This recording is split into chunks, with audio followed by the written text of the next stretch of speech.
तो बता दिए थे स्टेरिफिकेशन तक, है ना, हाइड्रोलाइसिस बता दिए थे,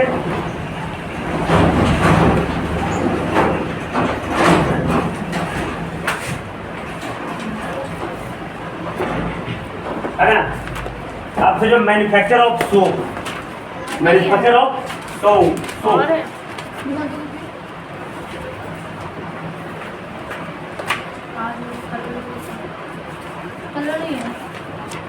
जो सोप का साबुन, सोप क्या होता है? साबुन। साबुन से क्या करते हैं हम लोग? स्नान करते हैं।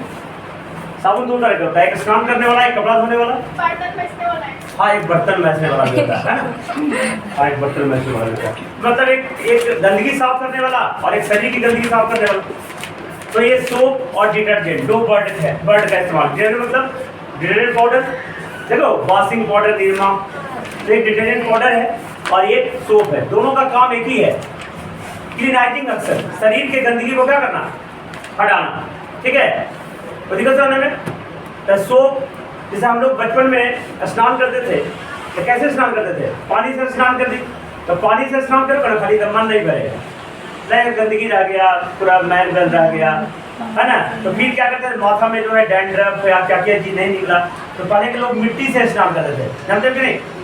मिट्टी को, काली मिट्टी होती थी, काली मिट्टी को फूलने दे दिया जाता था और उसके बाद उस मिट्टी से स्नान कर देता और फिर बाल जो है बहुत अच्छा हो जाता था, है ना। और शरीर में पता नहीं, शरीर में ऐसे ही रगड़ के नहा लेता होगा।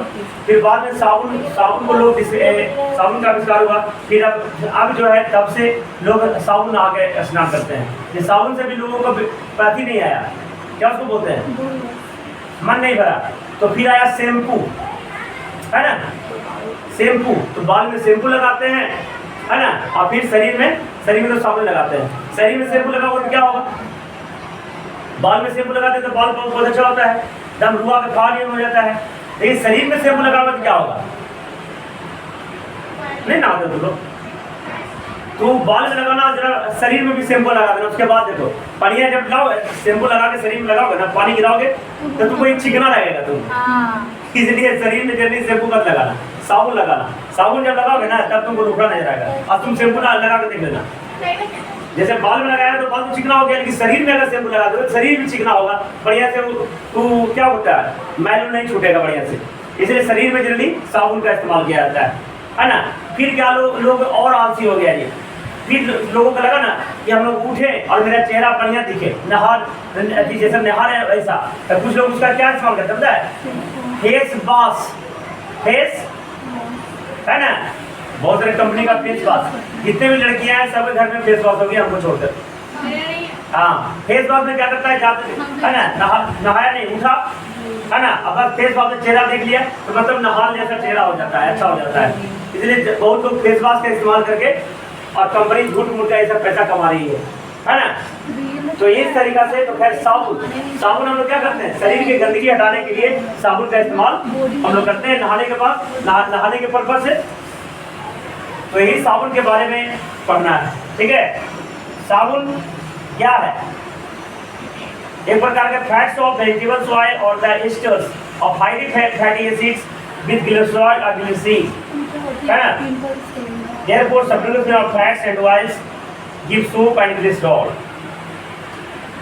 अगर सपोनिफिकेशन करेंगे, कल हाइड्रोलाइसिस दिखाए थे ना, देखो सपोनिफिकेशन दिखा रहे थे, सपोनिफिकेशन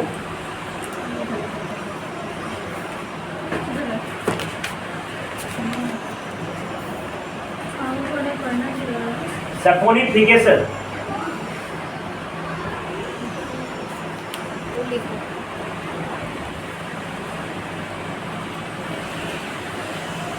देखो, एल्कलाइन हाइड्रोलाइसिस, एल्कलाइन माने बेस के साथ,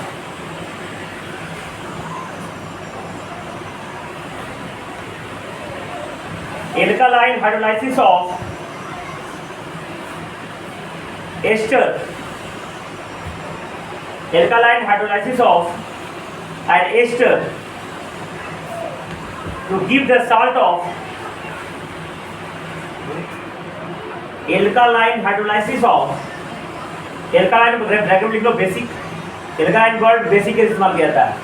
so alkaline hydrolysis of an ester ester to give the salt of the corresponding carboxylic acid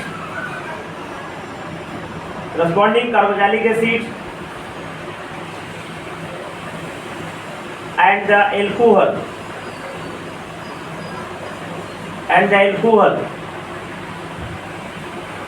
is called saponification.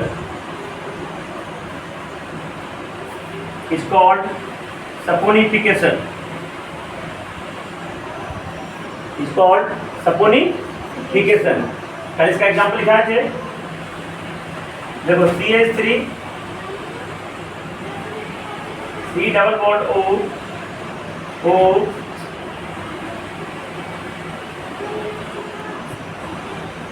C2H5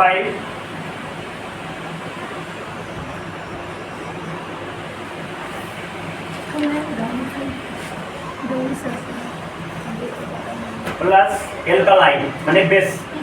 ये एल्कालाइन मीडियम है, बेस है ना, सोडियम हाइड्रोक्साइड बेस है। Base पता नहीं किसे कहते हैं, इसका स्वाद बिटर होता है, टेस्ट बिटर होता है। जो रेड टेस्ट पेपर को ब्लू कर दे उसको क्या कहते हैं, बेस कहते हैं। स्वाद कड़वा होता है जनरली, है ना। अब इसको मिला के गर्म करेंगे, गर्म करेंगे तो हमको साल्ट देगा, करस्पॉन्डिंग एसिड का, करस्पॉन्डिंग कार्बोक्सिलिक एसिड का, यानी CH3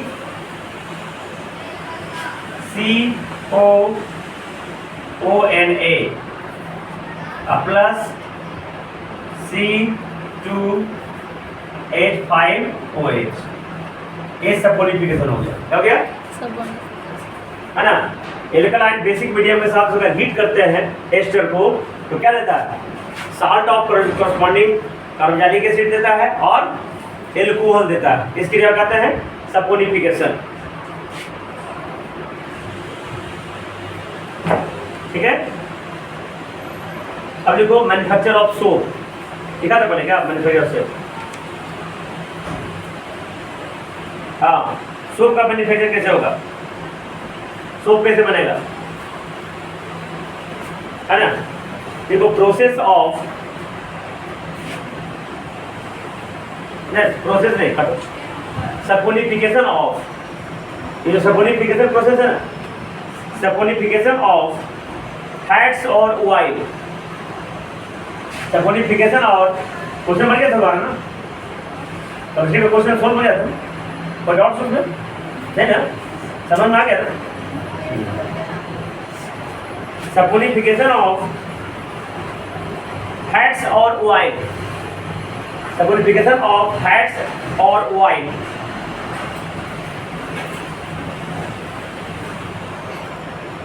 gives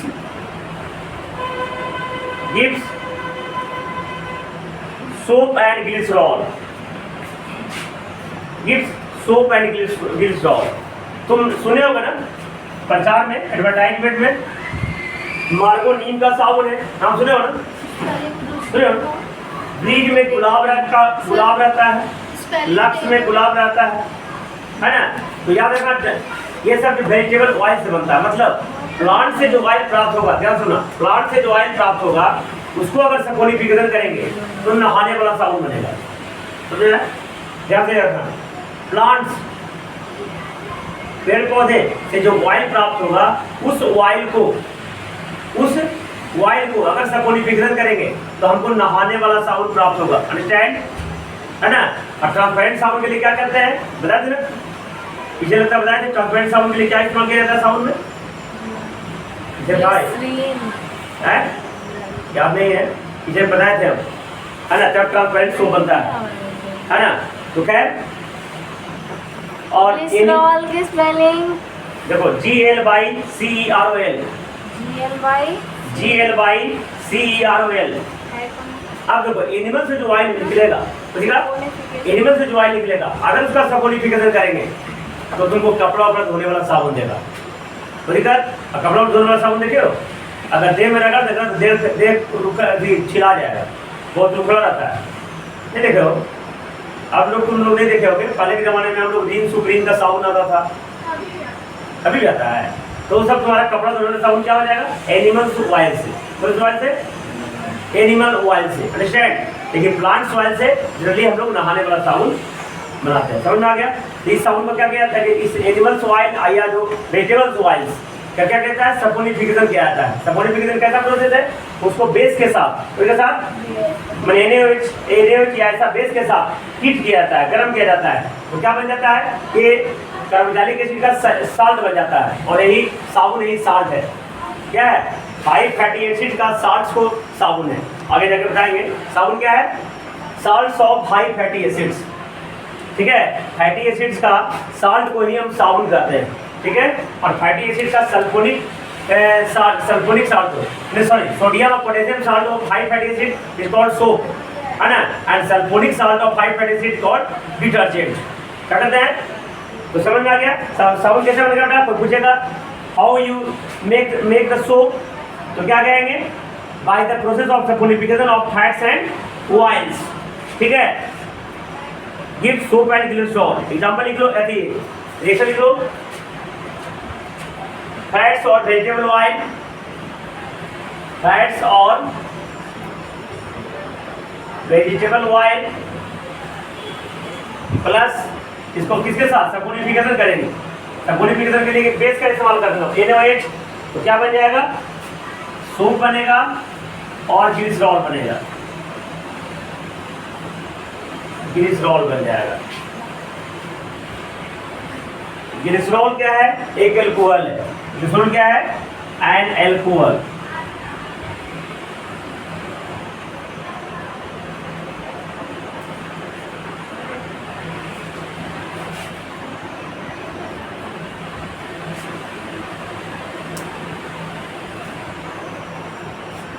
देखो preparation of soap in the laboratory और एट होम, तो घर में चाहो तो साबुन बना सकते हो, लेबोरेटरी में चाहो तो घर साबुन बना सकते हो।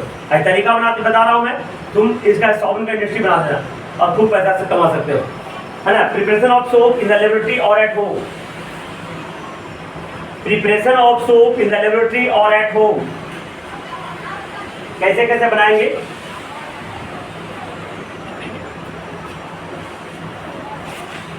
Preparation of soap in the laboratory और एट होम, है ना। अब देखो कोई चीज बनाना है, जैसे खीर बनाना हो जी, तो खीर बनाने के लिए क्या करेंगे? कुछ कच्चा मटेरियल लेना पड़ेगा हमको, नहीं अपने बन जाएगा। कुछ ना कुछ रॉ मटेरियल लेना पड़ेगा जी। क्या लेना पड़ेगा खीर बनाने के लिए? रॉ मटेरियल चावल लेना पड़ेगा, पानी लेना पड़ेगा, है ना, दूध लेना पड़ेगा और चीनी लेना पड़ेगा। तो इसी तरह साबुन बनाने के लिए कुछ ना कुछ रॉ मटेरियल लेना पड़ेगा ना, तब ना लेबोरेटरी में बनाएंगे। तरीका हम दिमाग देंगे। लिखो raw material required for preparation soap, raw material कच्चा माल, है ना। Raw material required for the preparation of soap, raw material required for the preparation of soap in the laboratory are following. Raw material required for the preparation of soap in the laboratory or at home are following. मैं जो तरीका बता रहा हूँ घर में भी इस्तेमाल करना साबुन बनाना। देखो पहले देखो vegetable oil, vegetable oil bracket में लिखो कैस्टर ऑयल, CAST और कैस्टर ऑयल। कैस्टर का मीनिंग देख लेना तो रेट में क्या होता है? क्या होता है कैस्टर मतलब? दोनों को कैस्टर में क्या होता है? Castor CAST oil castor oil ये बता दो, अच्छी बात है, हमको भी नहीं पता। देखो तो कैस्टर की meaning castor CASTOR, castor meaning Hindi CASTER, castor क्या दिया हिंदी?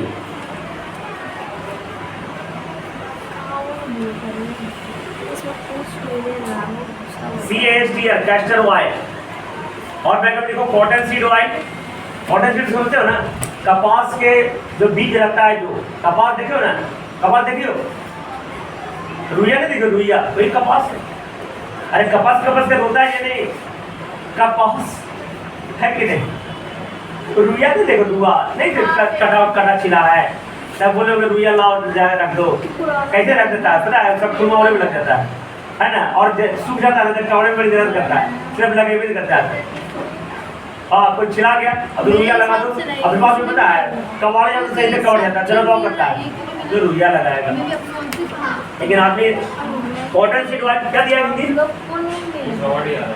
है? CASTER, कैस्टर ऑयल,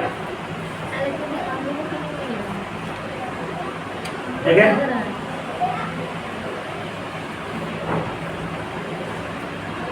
गूगल पे जाओ, गूगल पर चले गूगल, और चला ही नहीं आता है। हाँ, cotton seed oil, cotton seed oil,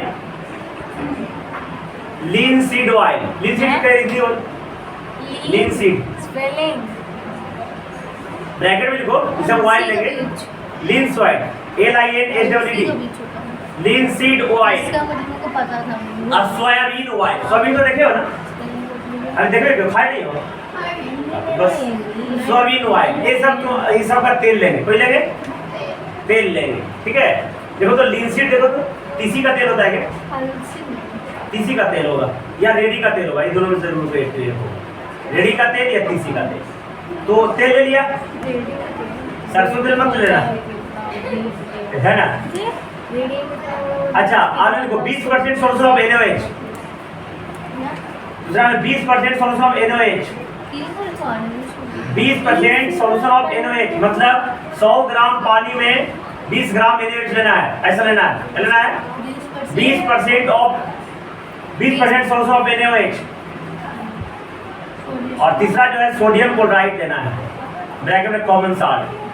नमक में कॉमन साल्ट की जरूरत पड़ती है जी। अगर कॉमन साल्ट ना लोगे तो क्या होगा पता है? कॉमन साल्ट ना लोगे तो क्या होगा? साबुन जहाज बनता है ना, उसमें नमक की जरूरत पड़ती है, ठीक है। नमक को फ्रीजिंग मिक्सर के रूप में इस्तेमाल किया जाता है, ठीक है। नमक क्या इस्तेमाल किया जाता है? फ्रीजिंग मिक्सर के तौर पे इस्तेमाल किया जाता है। देखता कुल्फी बनाता है, देखते हो मेरे घर में बगल में बनाता है, तब कुल्फी बना पता है, समुद्री नमक ले लेता है बड़ा वाला, और जब कुल्फिया जो है ना जहाँ रखता है उसमें नमक पूरा रखता है, ताकि बर्फ को गलने नहीं देता है, बर्फ को तुरंत गलने। तो फ्रीजिंग मिक्सचर के रूप में नमक का इस्तेमाल किया जाता है, इसमें भी नमक का इस्तेमाल किया जाता है। एक्चुअली शायद साबुन को जो पीस काटता है ना, तो अलग अलग करने के लिए और नमक का इस्तेमाल उठा सकती है, कोई दिक्कत सब ऐसी कम ताकत का फायदा मिले। तो ये सब आप देखो मेथड कैसे बनाएंगे, रावण लिख दिया, मेथड लिखो। Add about 20 ml of castor oil or any other oil.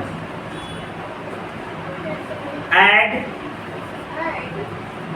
add में जोड़ो ना, add about 20 ml of castor oil or any other oil in a beaker. beaker समझते हो? एक लेबोरेटरी में कुप्पी नहीं रहता है, नहीं देखता है, शीशा का रहता है, उसको बीकर का हाँ कुछ रहता है। And add about 20 ml of castor oil or any other oil in a beaker. दूसरा process, add 30 ml of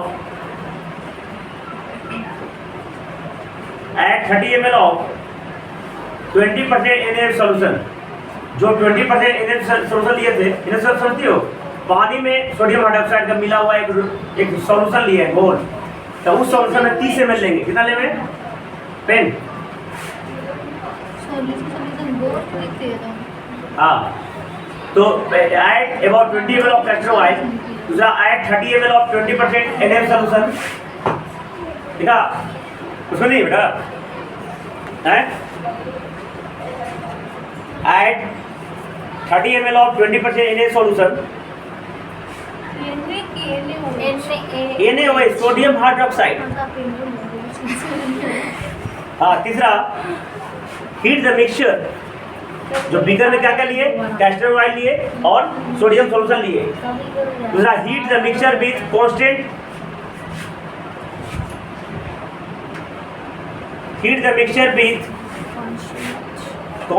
steering, STIRRING,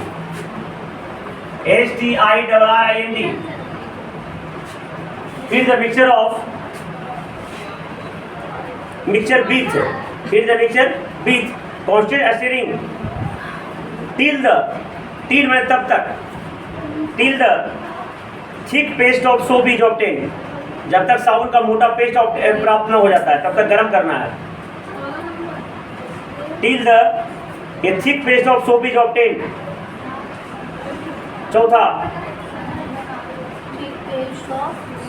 चौथा इसके बाद नमक डालेंगे बेटा। ऐड अबाउट, चौथा process, add about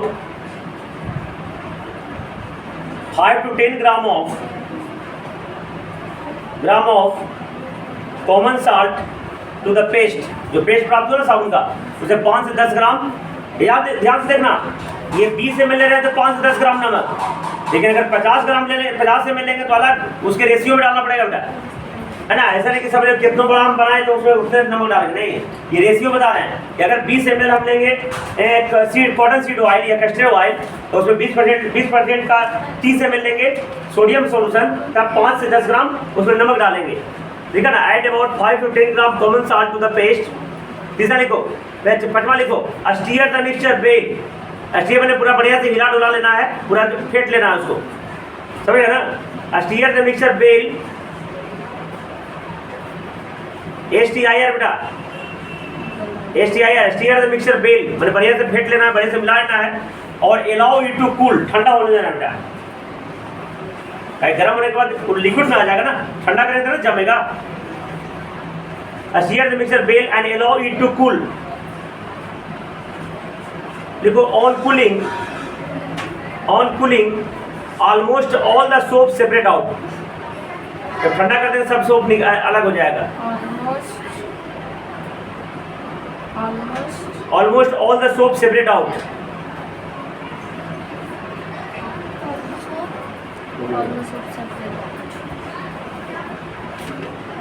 And this is due to NaCl। Due to NaCl, bracket में लिखो common ion effect.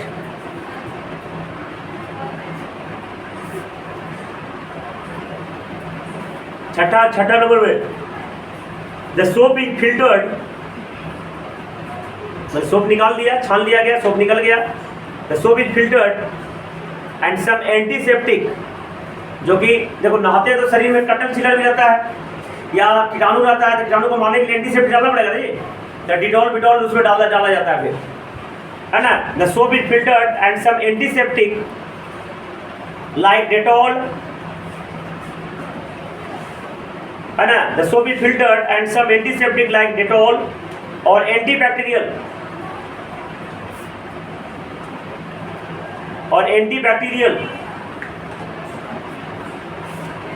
like bithionol, BITHIONL, bithionol and perfume से लगाया जाता है ताकि साबुन सुगंधित रहे। देखते हो, कोई चमेली का खुशबू देगा, कोई गुलाब का खुशबू देगा, कोई नीम का खुशबू देगा, कोई नींबू का खुशबू देगा, है ना। तो परफ्यूम्स मिलाया जाता है। Antiseptic, antibacterial, bithionol and perfumes are added to the separate soap, and perfumes are added to the separate soap. And last process, the soap is now allowed to stand. The soap is now allowed to stand. Soap is now allowed to stand when it set into a solid mass. The soap is now allowed to stand when, जब तक उसको छोड़ दिया जाता है तब तक कि वो पूरे तरह से सॉलिड मास ना बन जाए, है ना।